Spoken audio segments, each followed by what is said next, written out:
I'll talk in just a moment with Lewis Goodall, presenter of Sundays with Lewis Goodall and co-host of Global's podcast, The News Agents. You know, they're in the States this week, have been in Minneapolis and have head to Washington. Let's remind ourselves, shall we, of that pretty challenging clip that we played earlier on of the California Governor Gavin Newsom speaking to Sky News, asked whether he had a message for Europe over their handling of you-know-who, Donald Trump. It's time to get serious and stop being complicit. It's time to stand tall and firm, have a backbone. I've seen this in the United States, the supine Congress playing both sides. Say one thing on a text or a tweet, and another publicly. It's time to have principles. It's time to stand tall and strong. Does that mean responding with tariffs? It's time to stand united. You make that determination. I don't make that determination. But when you say standing tall, what do you mean? I can't take this complicity. People rolling over. I should have brought a bunch of knee pads for all the world leaders. Handing out crowns and this is pathetic. Nobel Prizes that are being given away. It's just pathetic. And I hope people understand how pathetic they look on the world stage.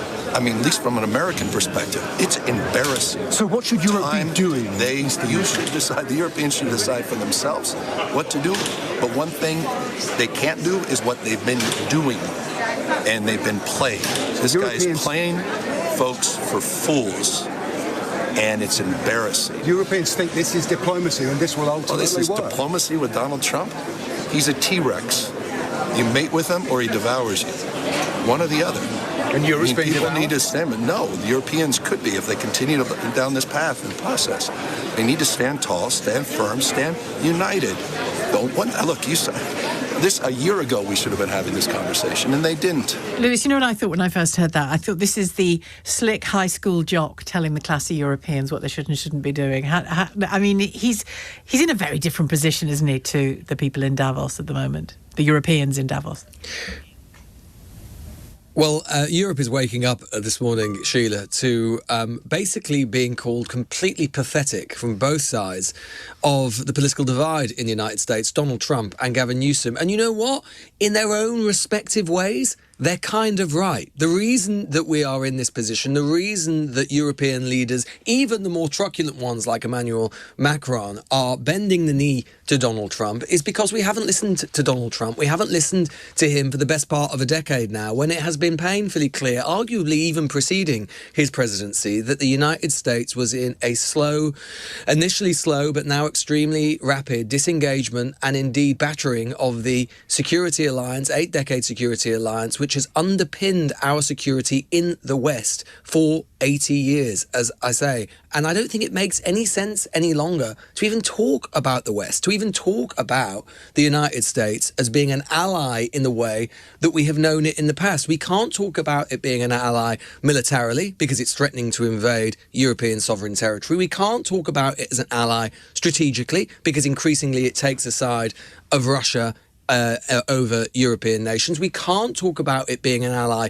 culturally because we've seen via the national security document strategy that was published just a few weeks ago that the Americans believe that the Europeans are decadent, declining, facing, in their words, civilizational erasure. We've seen that the Trump administration actively wants to back hard-right forces within European countries who want to destroy mainstream centre-left and centre-right parties. And we definitely can't talk about it as an ally any longer economically, because every single week that goes past, we wake up to the latest fit of frenzy from the president and discover that tariffs are either being imposed or threatening to be imposed. So this is a reordering of the order that we've known for decades now. And that word ally used to come with so many certainties, and you've outlined very clearly where those certainties have been shattered, and you're right, they have been shattered.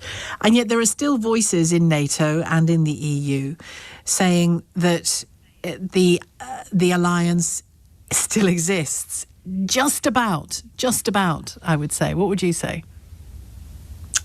I think that it is hard You might be right, Sheila. You might be just about still there, but I think it's very hard to really talk about NATO as being a credible force at the moment. That's not to say it might not be again under a different president, but who would want to bet right now? When you consider, you and I have talked about it before, NATO is basically an 80-year-old confidence trick. It is the idea that when it comes to the crunch, that you can't put a cigarette paper between the security interests of the smallest member to the largest member, that we were all operating under a common security umbrella. Does anybody from the Kremlin to Downing Street to the Elysee Palace to Kyiv to Washington, the White House, seriously believe that right now? And even if there is the slightest crack of doubt, the slightest slither of suspicion that might not be the case, then the house of cards that is NATO collapses. I mean, just consider, Sheila, just over the last, while I've been in Washington overnight, just consider what Donald Trump has done in a single evening while most of the world was asleep.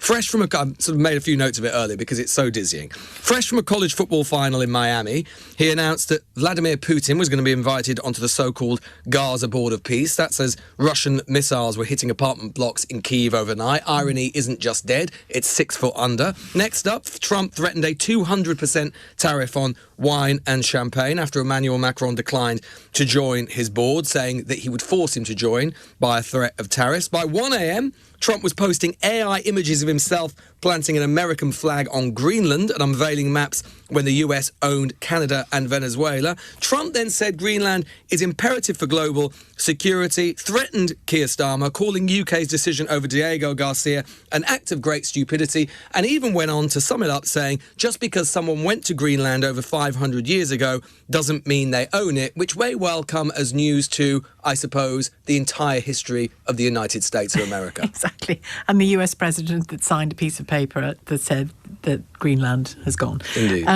Tell me this, these messages that we see these days, largely because Donald Trump reveals them, but these messages from Mark Rutte and from Emmanuel Macron, for example, I won't read them all, but finishing with can't wait to see you, yours, Mark, he of Daddy fame last time around, and love you, miss you, want you, love you, babe. Macron's finishes with let's have a dinner together in Paris together on Thursday. That sounds nice. Before you go back to the US, Emmanuel. But both of them say, particularly Macron, amongst other things, I really don't get what you're doing over Greenland. Can we talk about that, please? It was just an odd text.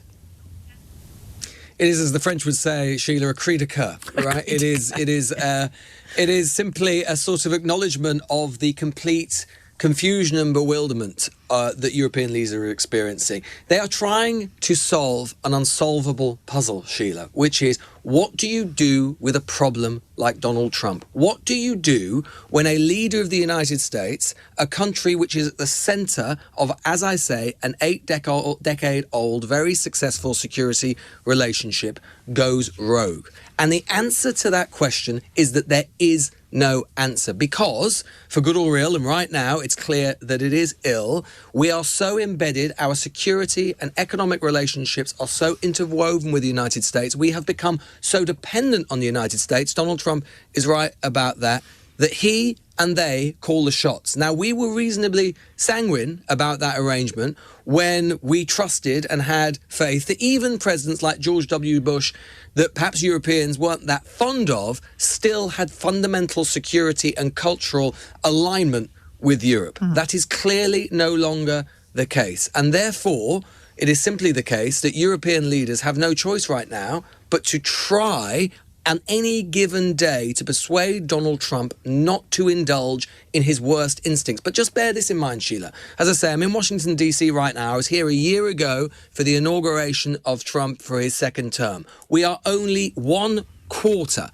25% through Donald Trump's second term. When you consider the extraordinary tsunami of politics that has enveloped the United States during the Trump presidency, at home and abroad, the changes that he is auguring, it is dizzying. Consider what he might yet do in the remaining 3/4 of his term. So it might well be that Macron or Keir Starmer or whoever it is get to Davos and manage to defuse this particular Trump bomb today. But what about tomorrow and the day after that and the year after that and the year after that as well. That is the constant firefighting that European leaders are having to engage in, the trench political warfare with the guy who's supposed to be the guarantor of European security.